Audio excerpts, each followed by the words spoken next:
Good afternoon or good evening, and most welcome to 933.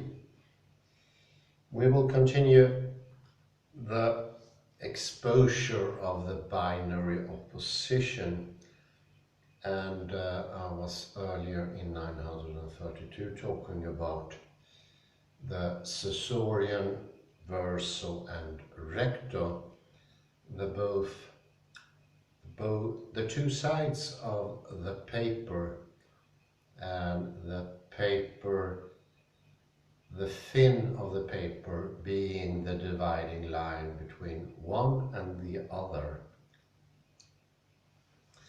And to this special relation one could put either sign and signified, but also body and mind, inside and outside. And Derrida does in simulation go over to writing. Writing seems to have a most prominent role all the time since the writings of Plato, and where he shows for him writing to be part of a bipartive relationship. And that relationship is mostly together with something he usually calls more vivid and living. That could be a living presence of talking, and the word in Greek is logos, and from there stem one of the most common denomination for this. It's not an ideology, but it's more of a tendency. We could call it a gestalt in the way I depicted it earlier, that it becomes logocentrism. And in the writing of Derrida, he tries to compare it with writing, and he even goes so far as to say that writing could be more originary than talk, and that is part of his deconstruction. Sometimes he calls that arche-writing. But let us continue like this. If Saussure is right, we can't be lured into the notion that concepts or meaning exist independently of signifiers. Concepts need their physical sounds, their scripted marks, etc. Even if we can imagine words inside our head, we are conjuring their signifiers, their sensory aspects, their external forms pollute the ideal of the purely internal. And I could add another aspect there from Austin. Austin would speak about intention and extension. And I became myself habituated for at least a decade, could be a decade and a half, of thinking the one side of the paper, the verso, being extension, and the other one, the recto, being intention. And intention was the meant thing. And we always thought of that being completely pure, without a form, some sort of, it's very hard to explain now what we felt. I guess we didn't feel anything, we just assumed somehow. We just thought there to be something there, and then we didn't think anymore. But this purity was pure signifier, and the idea was in the mental sphere, it was completely formless. A formless intending. So odd when I think about it now, you can't even imagine. used for at least 10 to 15 years, not considering for a second that it would be odd to have a pure signifier in your mental sphere, signifier without extension, shape, form, dimension, color. It's very weird. Sorry about that. But I think it helps to understand how big the difference is, because it is an incredibly big difference, and this is what makes this so interesting, at least for my sake, because no other subject could be that enticing. Well, let's continue here. So for Derrida, this resists the classic move of Western metaphysics, the suppression of the signifier. The signified is the grounding term. The signifier, in essential, it gets in the way. It corrupts the concept. As with Husserl, evaporate the signifier and you're left with pure thought, a transcendental signified. Where is this evaporation most complete? In the speaking voice, which seems to melt away under the force of the expressed consciousness. But Saussure too falls back into this phonocentrism. What can be used to displace the sign? Derrida uses Saussure's concept of difference. Meaning can't be produced only in the binding of signified to signified. It needs the operation of difference. How does this work? According to Saussure. Well, once more we are back to the verso and the recto, and Saussure is using this. If the sheet is cut into different shapes, one shape can be identified by its difference from the other shapes. That shape takes on an identity in relation to the others. It takes on a certain value. In cutting the sheet of paper, the front and back have to be cut at the very same time. The different shape of the signifier side make up the different shapes of the signified side. Signifiers and concepts are created in a system of differences. Well, that makes sense. For instance, if you have peg, pen and pan, all those are different signifier, but also the signified is different, is ruled by difference. And this is a very interesting fact. Think of the signified on one side and the signifier on the other side. They need to be cut at the very same time, because both must be different to one each other.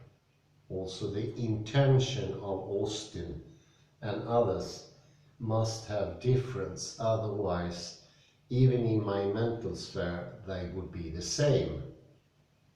There must be a taint of difference also when it comes to the signified. And all of a sudden, it seems that the higher the signified seem to be doing the same lower grade thing as the signifier, that is, being subject to difference.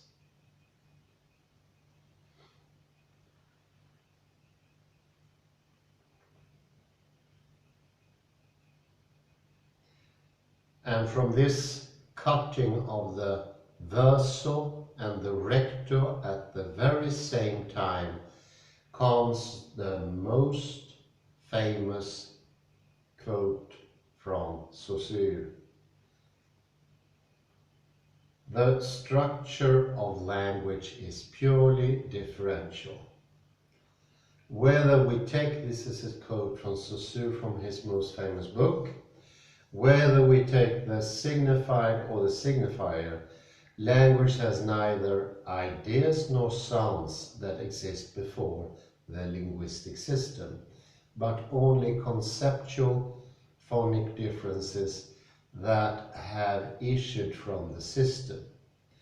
Meaning is no longer simply a correlation of signifier-signified. Everything depends on differences. So get back to the difference. Let's get into the details. At the level of linguistic sounds, we can substitute the sound P for the sound B in big. The sounds don't mean anything in themselves, but we can tell the difference between them. The difference makes possible a different meaning, the concept, and so on through other differentiable sounds and concepts. And I mentioned before peg, pen and pan. And for Derrida, this is a question of presence. What happens when big circulates as a spoken word? The sound B has to be spoken. No P, it would seem, is present. We will not hear the P. A speaker cannot say on one at the same time. We might say it's absent. But on the other hand, P is not simply absent. Big, to be identifiable and meaningful, depends on it and on all the other sounds from which it differs. Without P and the others, it is lost. So the P is in a way present, though not simply so. It is carried as a trace in B, necessarily present in its necessary absence. And you see here once more, he is not putting his vote on neither presence or absence. He shows already in the text there are complications, so to speak, or more levels to be discovered. And it is here where it becomes most interesting.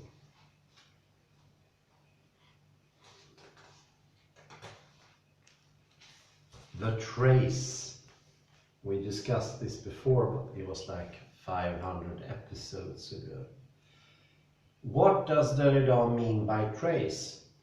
Neither simply present nor simply absent. The trace is an undecidable.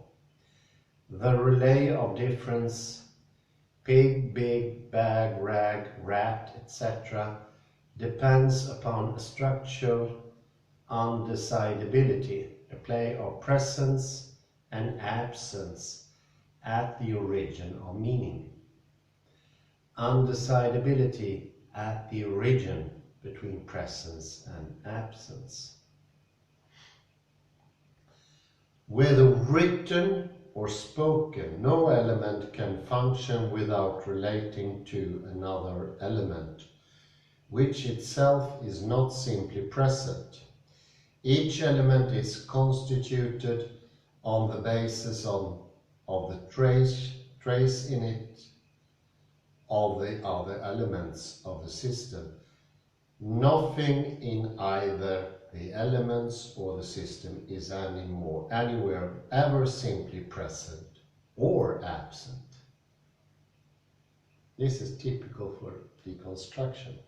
So Derrida sets the trace across the Saussurean sign, an undecidable presence absent at the origin of meaning. Language is premised on the interweaving movement between what is there and not there. Language is always an interweaving, a textile.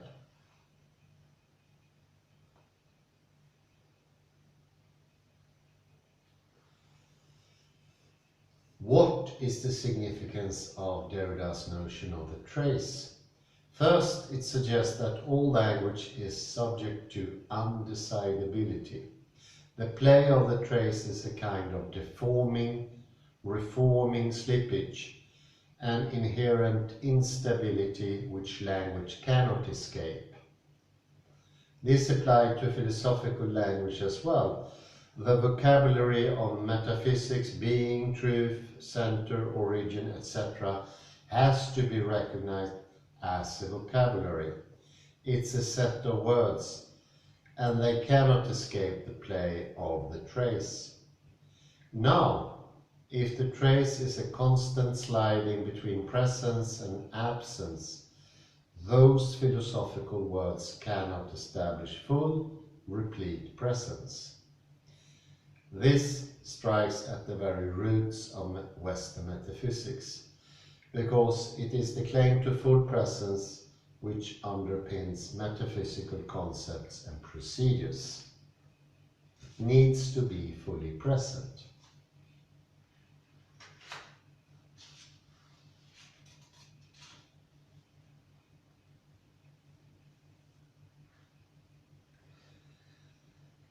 And all this is coming from Derrida's three greatest works, according to me, already written in the 60s. Speech and Phenomena, Writing and Difference, and of Grammatology. And I say that first major publications were also the greatest. None of these texts offers argument of the usual kind. They don't simply refute, corroborate, commend, or oppose. Rather, Derrida makes a passage through the text of phenomenology and structuralism, searching out their hidden points of instability, the points where undecidability is at work. In a sense, Derrida does the same thing with phenomenology and structuralism that he does with Plato and others. Reading their text, he finds undecidables, the pharmacon, the supplement, the trace, etc. And he uses the undecidables to shake up the metaphysics of foundations. This helps to explain why Derrida's writing can be puzzling, infuriating, or exasperating. To embrace the curious logic of this writing, we have to be willing to sign up to it, to subscribe to the task it takes on. The creation of destabilizing movements in metaphysical thinking. Is this task as important or as necessary as Derrida suggests? Not all his readers have thought so, but to dismiss Derrida's writing as willfully obscure is too hastily. Understood as a rigorous unsettling on Western metaphysics, even Derrida's most bizarre strategies begin to make sense. So you see, there is a similar project going on in deconstruction as in quantum mechanics. And I seem to understand better the comparison that Arkady Plotnotsky did between Derridian deconstructionism and what we have learned from quantum mechanics. And also in quantum mechanics, it is a matter of presence. Whereas in classical physics, the play on presence and absence never truly had been investigated until the advent of quantum mechanics, where we discover that the interplay of presence and absence, that is localization, non-localization, decidability or decidability, is a constant play with meanings. And what we thought was so clear in classical physics seems to be unclear already on the conceptual plane. What do I mean by that? Well, what I mean by that is that earlier we thought that the undecidability is in physics or material, but the undecidability in classical physics is already on the conceptual plane. Already on the conceptual plane. So it's not a pure physical undecidability. And I know this can actually, for some people, undermine the great message of quantum mechanics. Why is it so? It is so because if you start saying it's a conceptual problem, what will happen? Some people will without a doubt say, let's fix the conceptual patterns. If that there is where the problem is. Alas, that would mean there is no problem, so to speak, in the physical sphere. And I think that is probably one of the greatest, I wouldn't say mistakes, but it has been a problematic shift in our thinking, that we focused or leaned, I think that's the best word, we leaned too heavily upon the physical side. But quantum mechanics has something that needs to look into on both the conceptual and the physical side at the same time. And of course, I am physically inclined, I'm an engineer, that is my area that I prefer, that's the area which I feel to be the most pertinent, the most decisive one.